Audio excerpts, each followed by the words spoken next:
Rendez-vous des élites avec une équipe très dynamique. Bisika Nabino Yangoyo, Boyebi Natina. Acteurs politiques, leaders d'opinion, stars, entrepreneurs. Tolobela Pona Congo, Awa, Tokolimbola, Tokundoli Peto Zuibiano. Tous les sons des cloches sont les bienvenus. Tobakisa Boyebi. Avec Level RDC.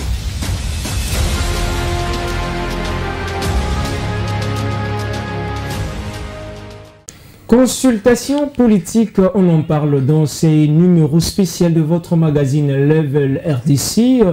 Quelle idée se faire après la première semaine des consultations? Les personnalités politiques consulter les membres du présidium de l'Union Sacrée aussi, mais également les parlementaires, en fait, les membres de la majorité extra-parlementaires consultés par le conseiller spécial du chef de l'État en matière de sécurité, le mandaté, le professeur Casimir Désiré Kolongele-Bérande. Nous en parlerons dans ces numéros spéciaux de votre magazine. Je ne suis pas seul, toujours accompagné d'une part et d'autre de M. Francis Aouka qui n'est plus à présenter, mais également de M. Nathan Kilimba avec qui nous allons interagir, avec qui nous allons débattre sur cette principale thématique, les consultations en République démocratique du Congo.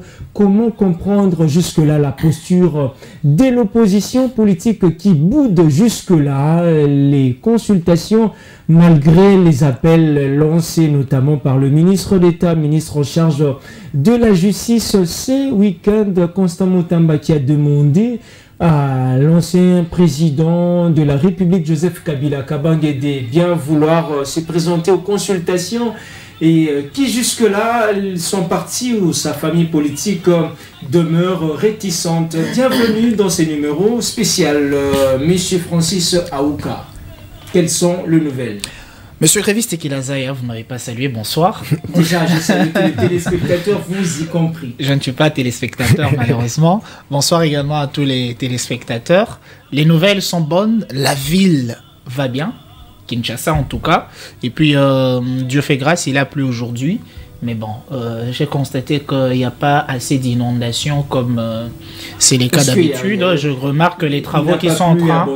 Non, les travaux qui sont en train de se faire par... vous savez, le gouvernement provincial de Kinshasa est en train quand même de réhabiliter... Vous habitez dans quel coin de la capitale? Parce que lorsqu'il pleut, on sait que... Monsieur Grévis,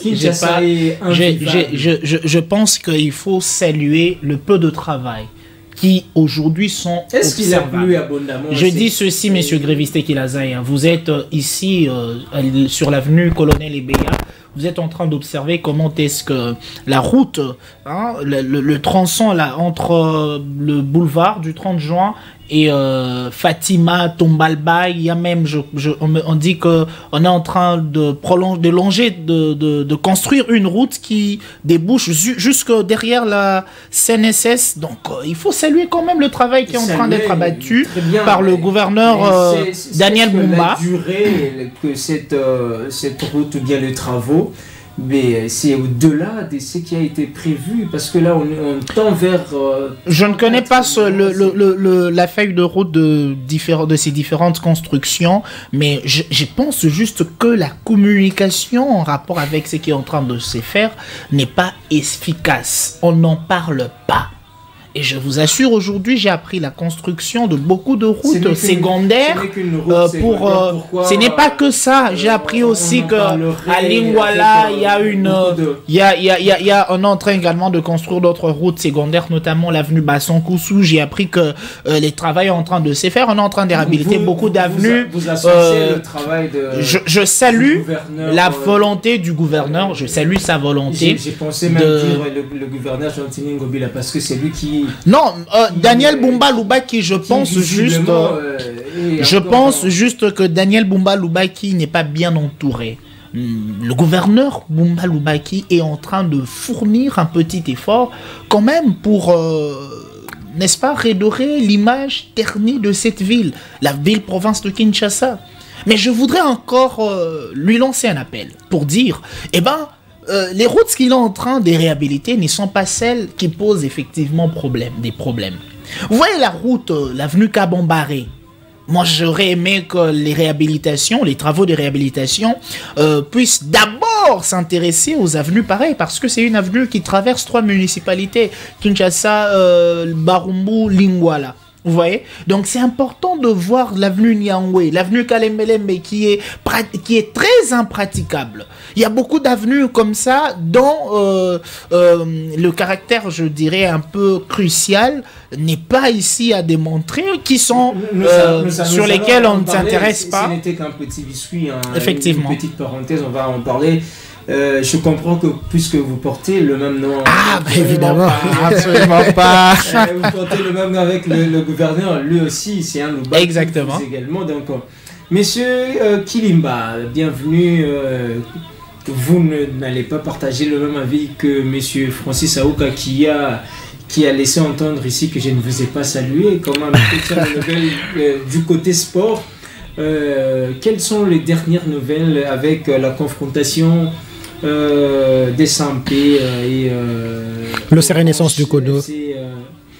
Renaissance. Évidemment, les nouvelles sont bonnes pour les Immaculés du Daring Club Motema Pembe qui ont réussi à s'imposer après 3 mois sans pour autant goûter à une victoire dans le cadre de cette phase retour de la Ligue nationale de football. Mais heureusement, aujourd'hui le Daring Club Motema Pembe renoue avec la victoire et face à l'éternel rival qui est le Renaissance du Congo, une victoire amplement méritée du côté des Daring Men qui ont su imposer leur jeu, montrer leur suprématie face aux Oranges qui malheureusement traversent aussi une période sombre comme les Daring Club Motema Pembe. Au moins aujourd'hui les Immaculés ont pu voir le bout du tunnel, espérant que cette victoire va impulser une nouvelle dynamique du côté de vert et blanc pour mieux entamer les rencontres qui vont se suivre après, parce que je rappelle que le Daring Club Motema Pembe est actuellement, si je ne me trompe pas, 7e au classement, chose qui ne leur permet pas en ce net moment de se qualifier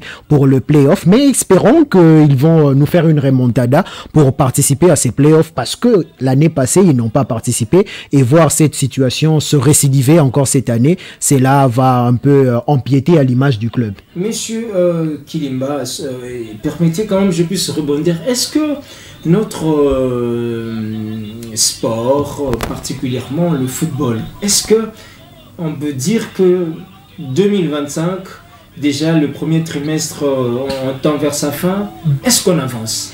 Est-ce qu'on sent vraiment l'apport du ministre Didier Bidingou, si et seulement si, ou bien lorsque l'on constate ces bisbilles, ces prises de bec avec le manager de Tout-Puissant Mazembe. Qu'est-ce qui fait? Comment expliquer? Est-ce que il y a vraiment quelque chose de bien qu'on peut espérer?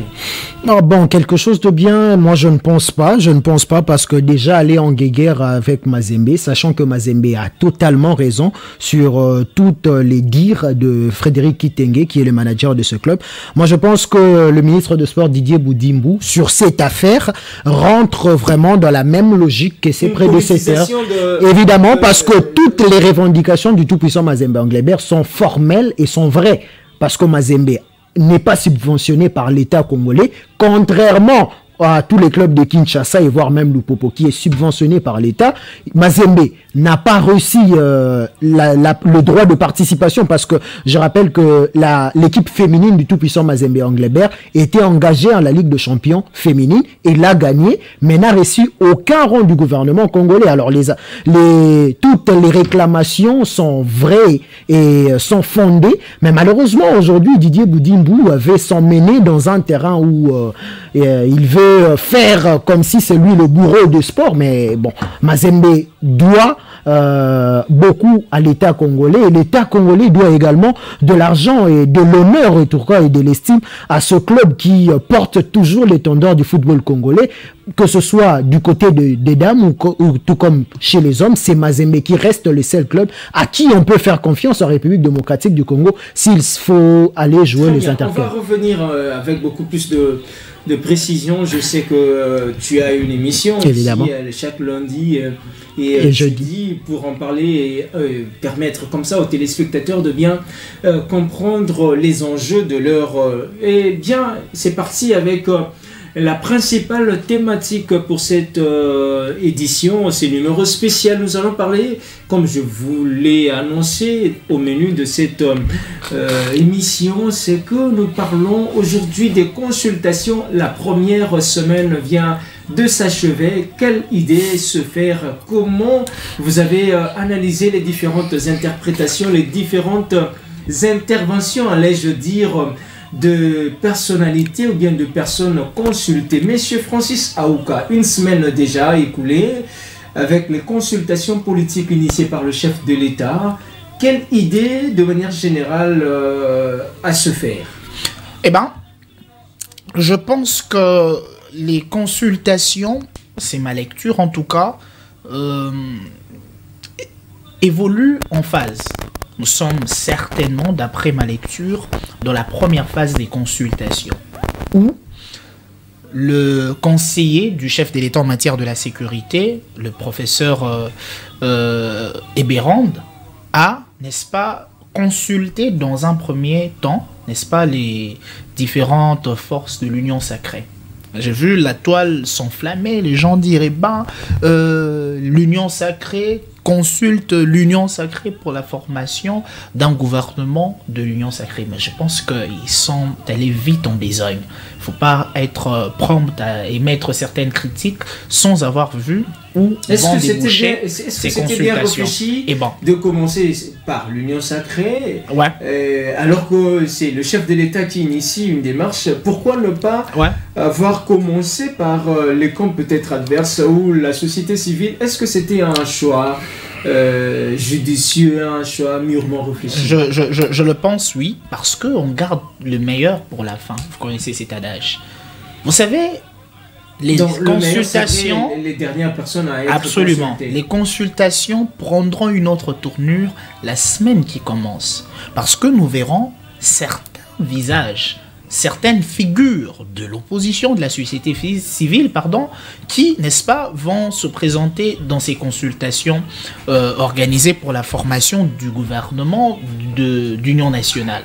Donc, je pense que M. Gréviste et Kilazaya, vous verrez des figures comme Mouzitou, par exemple, qui répondra à ces appels. Des figures comme Adolphe Mouzitou, sans pour autant vouloir vous interrompre, est-ce que l'ancien Premier ministre est-il vraiment de l'opposition? Parce qu'on sait déjà que depuis belle lurette, il est très proche avec ses pouvoirs. Est-ce que lui ne sera-t-il pas reçu en tant que personnalité? Vous parlez de lui ou de l'opposition? Ouais, je parle de lui en tant qu'opposant parce que vous le savez, c'est pas parce que l'opposition, certainement l'opposition républicaine, je ne suis malheureusement pas son porte-parole pour ici décliner la qualité avec laquelle il va se présenter à ces consultations, mais je pense que aux dernières informations à ma possession, Adolphe Mouzitou est de l'opposition. Adolphe Mouzitou, je peux vous citer d'autres opposants à l'instar de Constant Moutamba,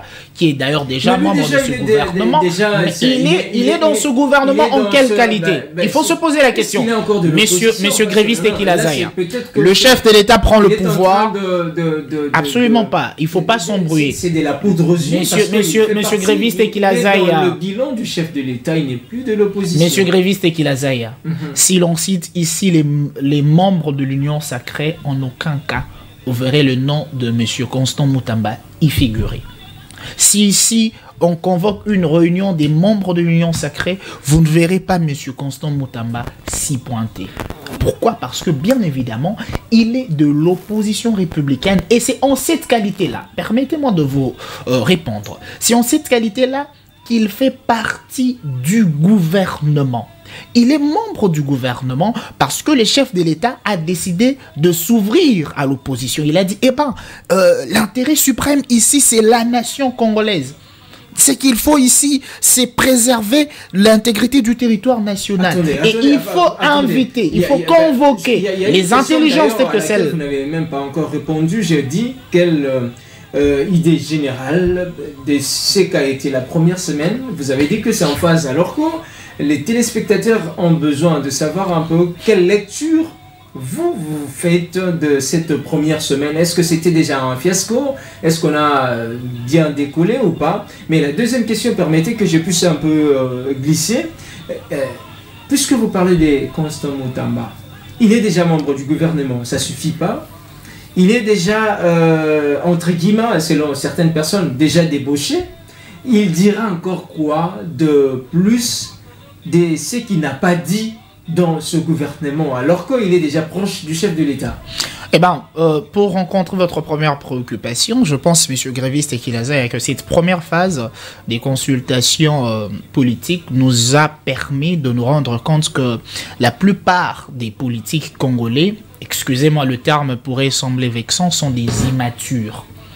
Vous savez, c'est une honte de voir des gens aller étaler des problèmes interpersonnels dans des rencontres qui visent, n'est-ce pas, à résoudre des problèmes qui sont d'ordre étatique.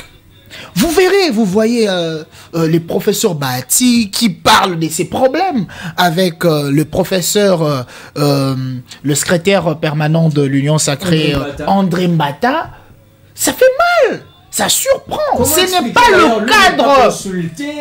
On a consulté, c'est pour la formation d'un gouvernement de d'union nationale afin de résoudre un problème, n'est-ce pas, qui préoccupe la nation tout entière, la sécurité qui bat son plein, la situation sécuritaire qui ne fait que de dégrader davantage dans la partie orientale du pays. Mais le professeur Bahati, pour qui j'ai beaucoup d'estime, nous a surpris. Il se pointe et tout ce qui l'intéresse, tout ce qui l'intéresse, c'est d'étaler les différends qu'il a avec le professeur Bahati. Ça fait mal. Permettez-moi de vous répondre. S'il vous plaît, on va revenir. On prend d'abord, sinon je serai partial. Monsieur Kilimba, oui. Quelle idée se faire après cette première semaine? La même question que M. Francis. Est-ce qu'on a bien décollé? Est-ce que là, on peut se dire que cette première image de la première semaine augure des bonnes choses? Ah ben moi je pense que cette première semaine, les décollages, je ne dirais pas qu'il est raté, mais on a perdu un peu cet élan qui va nous permettre de bien décoller dans le cadre de ces consultations pour la formation du gouvernement d'union nationale. Comme mon cher Francis l'a dit, l'Union sacrée nous a montré que c'était un règlement de compte au lieu d'une consultation pour déboucher à la création d'un nouveau gouvernement. Mais bon, c'est tout en tout cas la particularité de l'Union sacrée. À dire, peut-être que, puisque vous avez parlé du professeur Bahati, qui est le deuxième vice-président du Sénat, il s'est dit que c'était aussi la meilleure occasion de manifester son désaccord sur l'Union sacrée, sur la manière dont les professeurs Mbata a géré la chose. Mais malheureusement, M. Gréviste et Kilazaya, ce n'était pas un ring où on devait se donner de coups, mais c'était une consultation pour nous permettre de réfléchir comment former un gouvernement d'union nationale. Moi, je suis totalement en désaccord avec toutes ces personnes qui ont profiter de cette tribune pour faire montre de leur haine ou de leur malice, en tout cas, où il fallait que l'autre dise que celui-ci a fait ceci, l'autre puisse appeler aux gens de cesser avec les attaques personnelles. Mais bon, le décollage, il est un tout petit peu biaisé, mais cela ne remet pas en cause la faisabilité de cette consultation. Moi, je m'attends à quelque chose de bon la semaine prochaine, où on verra peut-être de nouvelles figures être consultées, de nouvelles figures venir vers M. Eberond pour que l'on puisse réfléchir et penser Congo. Moi, j'ai aimé en tout cas hier, lorsque l'on a reçu la majorité extra-parlementaire, qui, au lieu de parler des attaques personnelles, ils ont plutôt pensé au Congo, pensé à la survie de l'intégrité territoriale, pensé aux problèmes qui sont liés au Congo, parce que dans leur déclaration, lors de leur sortie, Sylvain Mutombo a rappelé sur l'importance de la formation d'un gouvernement. Pour lui, c'était pas un remaniement, mais il faudrait tout totalement changer le visage de ce gouvernement pour permettre à la République démocratique du Congo de récupérer les zones perdues et aussi de construire un avenir meilleur. Alors moi je pense que l'on doit aller dans ce sens-là, dans ce consultation. Penser Congo, penser la survie du pays, penser la récupération de territoires occupés par les rebelles. Parce qu'aujourd'hui, moi je pense que ce qui a amené cette irritation, ce qui a amené en tout cas cette haine ou cette guéguerre de personnes, moi je pense que c'est parce que l'on veut automatiquement avoir une place dans le prochain gouvernement. C'est pourquoi il faudrait attaquer l'autre, il faudrait viser l'autre pour se blanchir, chercher à jouer au sein. S'il vous plaît, vous allez continuer. Mais lorsque on entend professeur Bahati, on entend aussi le secrétaire général de l'UDPS, Augustin Kabouya, qui s'est présenté comme étant un sapeur-pompier. Il a dit il comprend la frustration, il va mener une démarche auprès de ses pairs de l'Union Sacrée, du Présidium, bien sûr, pour essayer un peu de voir comment est-ce qu'ils peuvent trouver une attente. Ne pensez-vous pas que la colère ou bien la frustration de Modeste Bahati valait quand même son pesant d'or d'être mise sur la place publique?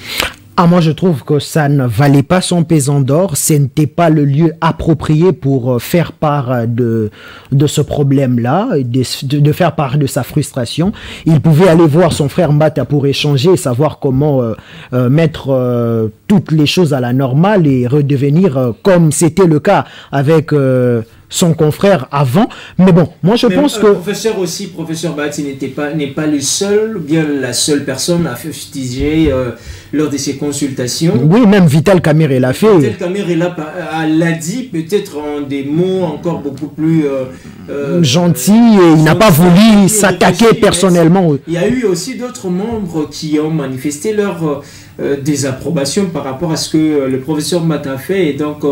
tout ça, on peut dire quand même, c'était quand même opportun de le dire, non, de dénoncer une frustration au sein du Présidium de l'Union Sacrée. En tout cas, la frustration n'avait pas sa place dans cette consultation. On s'attendait à ce qu'à la sortie de leur échange avec M. Eberond, eh bien, que ces acteurs politiques viennent nous montrer leur amour pour ce pays et comment ils se donnent pour la formation de ce gouvernement. Et alors, tout ce qui est interpersonnel, il fallait qu'ils aillent le négocier ou l'arranger avec le Présidium de l'Union Sacrée. C'était vraiment la moindre des choses à faire, mais malheureusement, bon, il s'est déjà arrivé, mais nous fustigeons en tout cas cette attitude et nous demandons à l'Union Sacrée de savoir comment gérer le problème interne et ne pas le sortir à la place publique, parce que ça déshonore et ça ne fait pas beau en tout cas de voir ça. Alors, il y a une question, comment éviter les débauchages avec ce qui se fait, et comment rassurer à d'autres formations politiques, notamment l'opposition, les acteurs de l'opposition, que ces processus, cette initiative va donner des résultats escomptés. Comment garantir? Ah ben, ça sera un peu difficile avec la tournure qu'a pris ces consultations, mais moi je pense que c'est faisable en tout cas de garantir cette opposition en leur souhaitant de s'approcher. Quel type de discours, c'est ça le problème? Ah ben, le discours, c'est que l'on veut procéder à l'ouverture du gouvernement, l'ouverture en parlant où on peut inviter l'opposition et aussi la majorité qui est l'Union Sacrée, garantir à l'opposition que c'est un cadre idéal pour penser et réfléchir au Congo et non à des personnes et non au profit, aux intérêts de tout un chacun. Moi, je pense que c'est le meilleur de discours à vendre à l'opposition, montrer que ici, l'heure est venue où l'on doit penser premièrement au pays, savoir comment bouter l'ennemi dehors, parce que, M. Grévis, vous serez de même avis que moi que s'il y a un voleur qui venait dans votre maison, même si vous ne vous parlez pas avec votre père, en ce moment-là, vous ferez bloc pour chasser l'ennemi de votre parcelle. Et c'est de même en ce moment, la RDC fait face à un défi sécuritaire qui est précaire dans la partie orientale du pays. Alors il faudrait maintenant inviter l'opposition afin que dans une même table, nous puissions échanger pour la survie de la nation et pour la récupération des territoires occupés. On prend la même question, M. Francis Aoukar. Comment garantir à l'opposition qui jusque-là est un peu sceptique, qui a manifesté son mécontentement, bien son refus total, comment, avec quel type de discours prononcer, tenir pour quand même essayer de sauver ou bien de faire venir l'opposition à la table des négociations?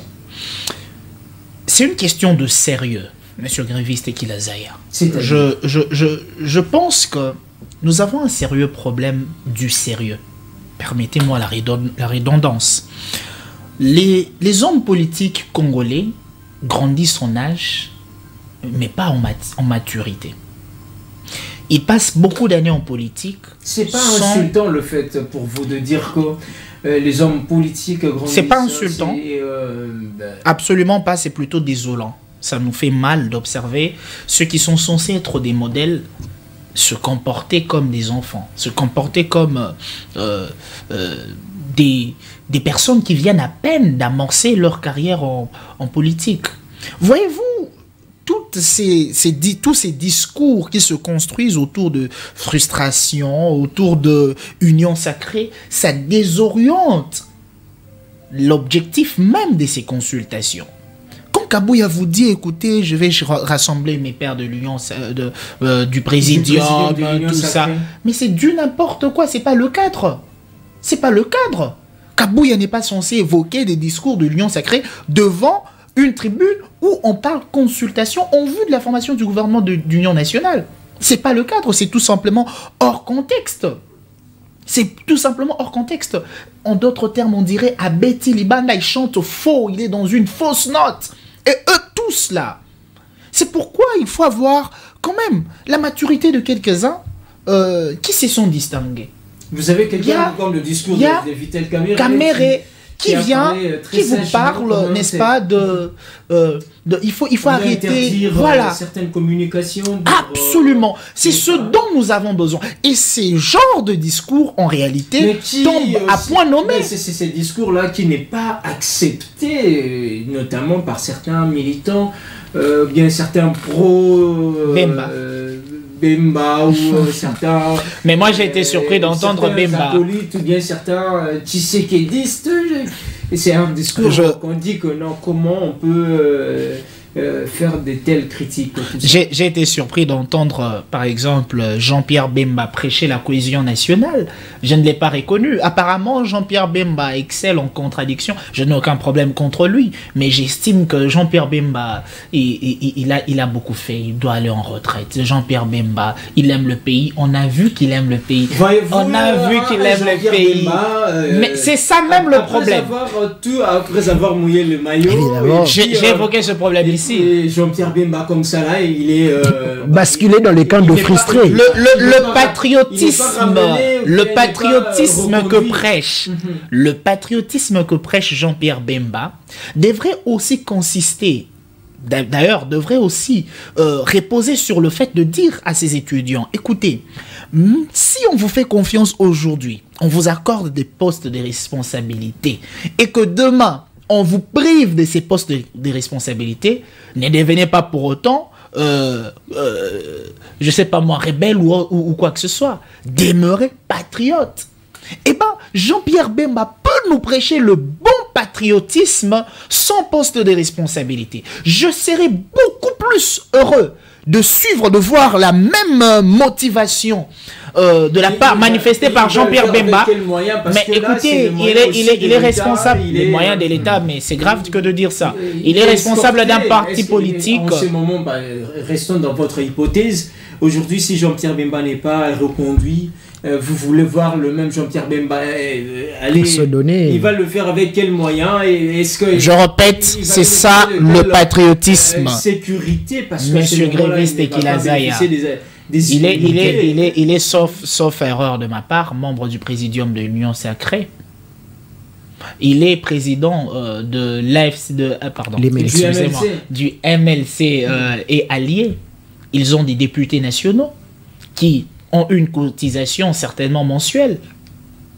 Et donc, ce ne sera pas un problème de moyens qui va se poser. Et vous parlez quand même de Jean-Pierre Bemba, monsieur Grévis. C'est Jean-Pierre Bemba. En termes de moyens, en tout cas, on sait tout ce qu'il peut avoir comme avoir. De la prise en charge il s'agit du patriotisme. Il s'agit du patriotisme. Et le véritable patriotisme devrait se prêcher en acte.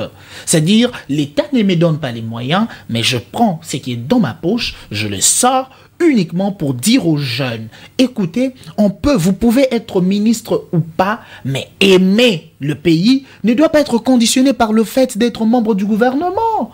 Monsieur Grévis Tekila Zaya, je vous dis aujourd'hui, certaines figures que vous voyez là, membres du gouvernement, si on les écarte, je ne parle pas de Jean-Pierre Bemba ici, je généralise, certaines figures, pour des raisons d'intérêt personnel, risqueraient même de rejoindre Nanga. C'est pourquoi je dis le chef d'État doit faire très attention.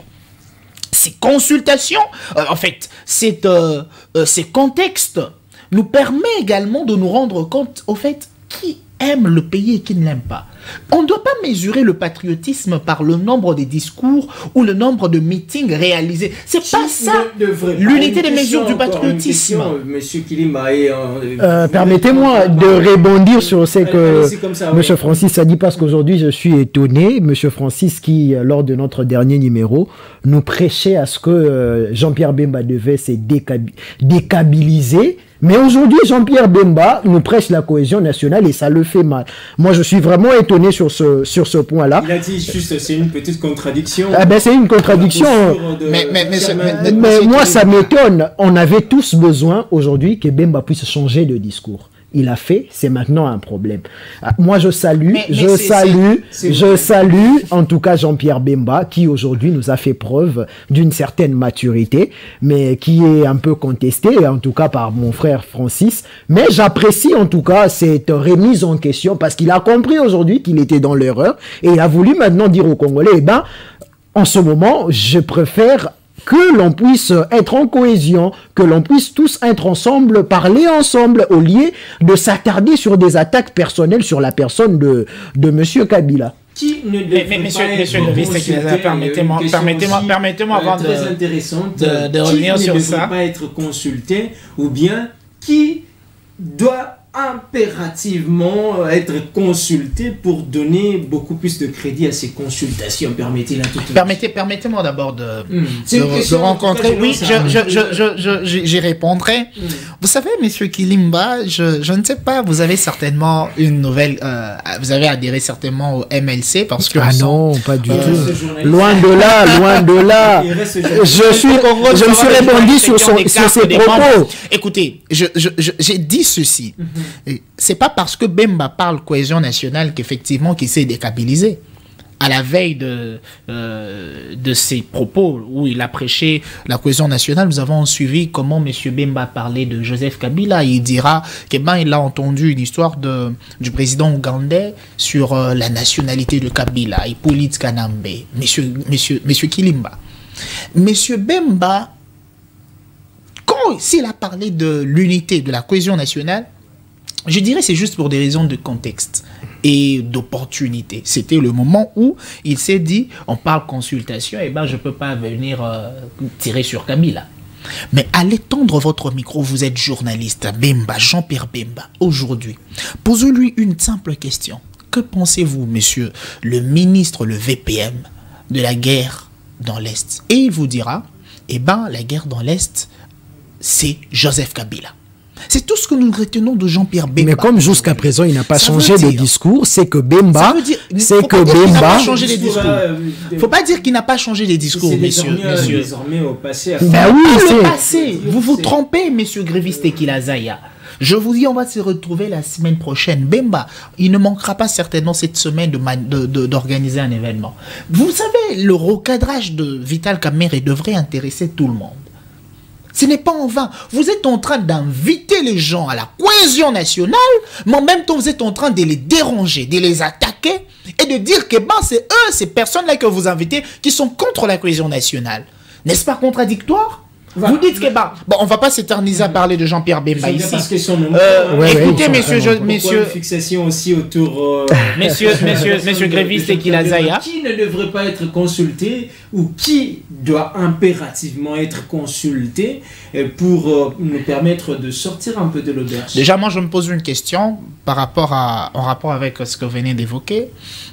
Je vois le processus de Doha et la tournure que ce processus est en train d'avoir. Il y a encore un processus. Le processus de Doha, nous avons appris. Donc, ça fait 3-4 Luanda. Il y en a beaucoup. Il y a le processus de Luanda, il y a l'accord cadre d'Addis Abeba, il y a le processus de Nairobi, il y a le processus Eberand, il y a quel autre processus j'ai oublié? Le processus Senko-ECC. On peut aller de processus en processus et demain certainement on se réveillera et on verra de nouveaux processus. Il y a aussi un processus de confession religieuse. Et voilà, eux aussi. Apparemment, c'est... ça tâtonne un peu. Mais rassurez-vous que pour contrecarrer le processus ECC-SENCO, on va se réveiller un bon matin, on verra le processus confession religieuse, processus église de réveil, processus musulman. Voilà. Je disais donc, vous avez comme ça beaucoup de processus et la tournure que le processus de Doha est en train de prendre. C'est quoi d'abord ce processus de Doha? Ça nous intéresse. Venu de nulle part. On résume le processus de Doha par la rencontre. Non, ça a évolué, monsieur Gréviste et Kilazaya. Moi, j'ai appris que les responsables du label M23 ont été reçus. En catimini. Oui, en catimini, nous avons appris cela. Et donc, il y aurait, j'aime bien parce que vous parlez de absolument, ça nous protège. Une annonce, et puis on ne sait pas si on ne sait plus comment ça a avancé, pas de photos, pas de communiqué. Aussi, dans la toile, on disait que puisque Nanga n'a pas été invité, il semble que...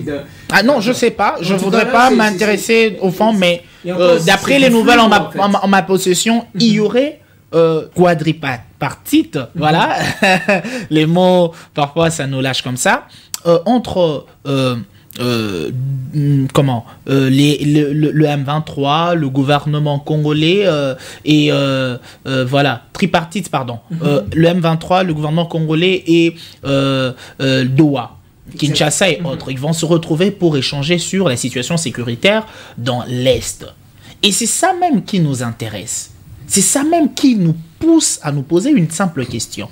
À savoir, si ce processus-là aboutissait, qu'adviendront les consultations amorcées par Eberand? Vital Kamerhe a dit ceci, là, le mieux serait de fusionner tout ce processus. Mais c'est ça même la question se poser. Comment fusionner en ce moment? Parce que tout est en train d'évoluer.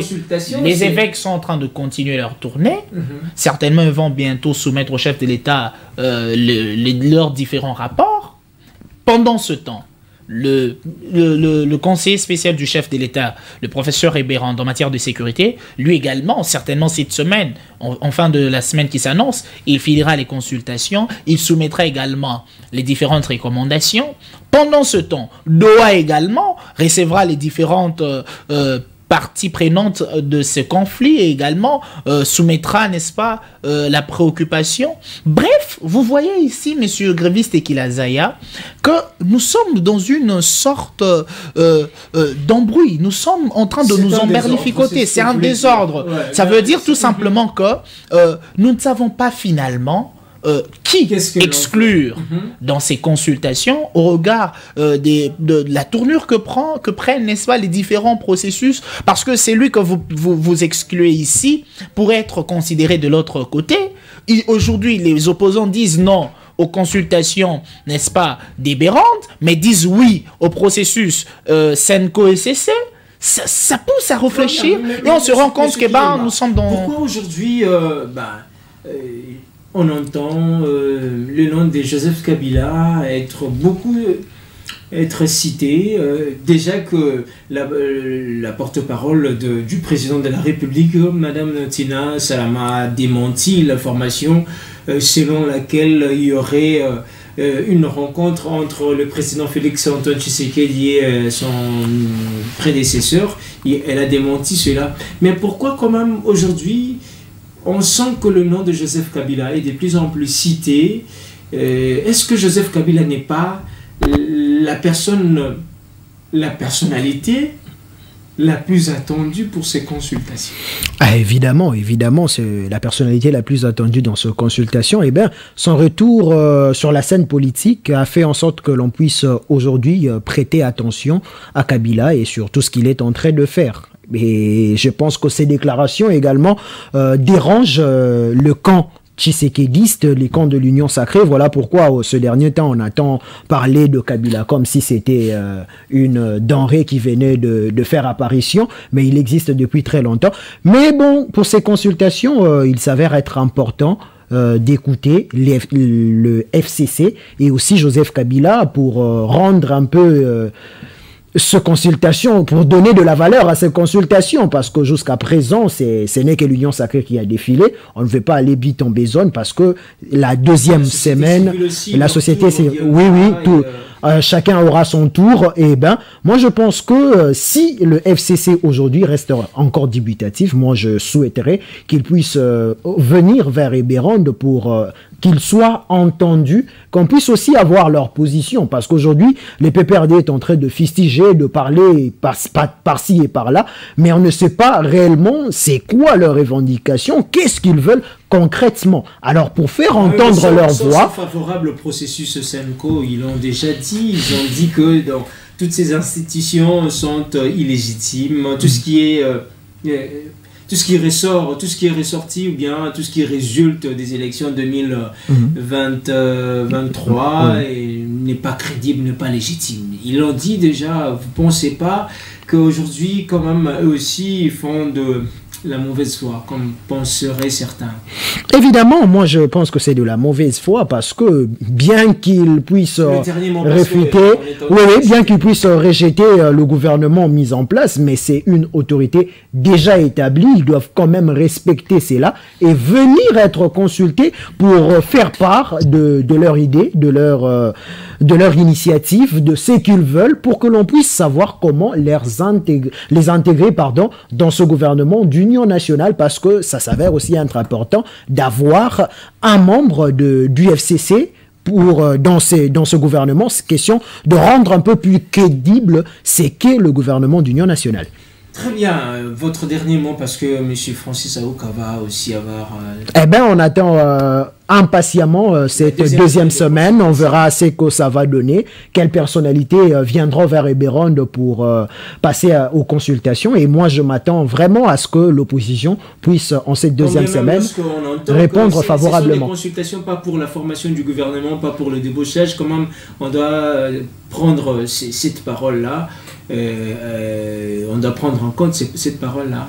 Eh bien, on attend ce que ça va donner. C'est un discours simplement politique. C'est un discours... Bon, je n'aimerais pas prendre position dans cette question, en tout cas. Lorsqu'on entend parler que ce n'est pas des discussions qui ont pour but les partages du gâteau, est-ce qu'on doit prendre cela en compte, ou bien c'est de la consommation politique destinée à la population, juste pour un peu faire maquiller une réalité, alors qu'on sait que ça aboutira par le partage du gâteau. Bon, permettez-moi d'abord de faire un petit correctif à ce que je disais tout à l'heure.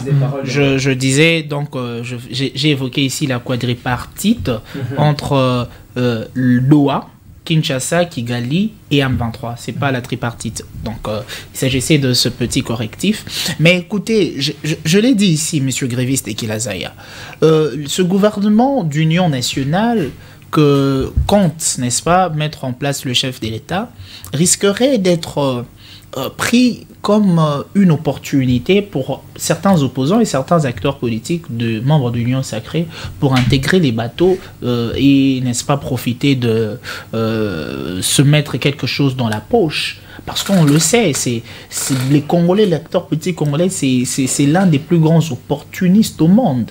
Tout ce qu'ils savent faire, c'est le chantage. Tout ce qu'ils savent faire, c'est dire je suis frustré et donc il faut me donner un poste de responsabilité pour que, voilà, que je change d'attitude. Ça pose exactement problème. Je pense que ces gouvernements, en réalité, on embrouille les choses. C'est qu'il fallait faire, tout simplement. Moi, j'aurais aimé l'effet surprise de la part du chef de l'État. La première ministre quand même être consultée. Il y a certains juristes, certains politiques ont dit est-ce que comment voir un conseil consulter la première ministre? Vous, comment vous avez suivi ces débats? Eh ben moi, je ne voudrais pas entrer dans beaucoup des connotations parce que, vous savez, il a reçu mandat de la part du chef de l'État, c'est-à-dire il représente en ce moment-là le chef de l'État. Donc, qui voit Eberhard voit Félix Tshisekedi. Il s'agit simplement d'une représentation. Faut pas toujours tout prendre au premier degré. On peut comprendre certains faits sans pour autant tordre leur signification. Très bien, merci. Vous étiez nombreux devant vos postes téléviseurs. C'en est fini avec ces numéros spéciaux de votre magazine Level RDC. Déjà, nous sommes dans toutes les plateformes, particulièrement sur YouTube, Ndekolézière Tokokoma, sur TNT, nous sommes là aussi chaque week-end. Vous allez nous suivre. Merci pour les observations, merci pour les encouragements. Déjà pour les prochains numéros, nous serons plus avec ces formats. Nous allons élargir. Déjà, tenez bien cette grande annonce. Nous allons recevoir pas mal d'invités et puis l'équipe va s'agrandir un tout petit peu. Nous disons un grand merci à toute l'équipe technique, un grand merci à monsieur Betsael Ituka qui était bien derrière la caméra et derrière toutes les machines. Retrouvons-nous le week-end prochain pour un autre débat sur la même chaîne.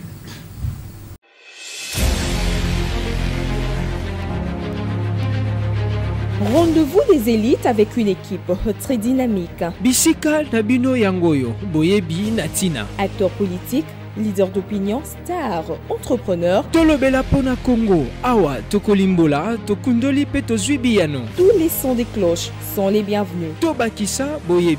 Avec Level RDC.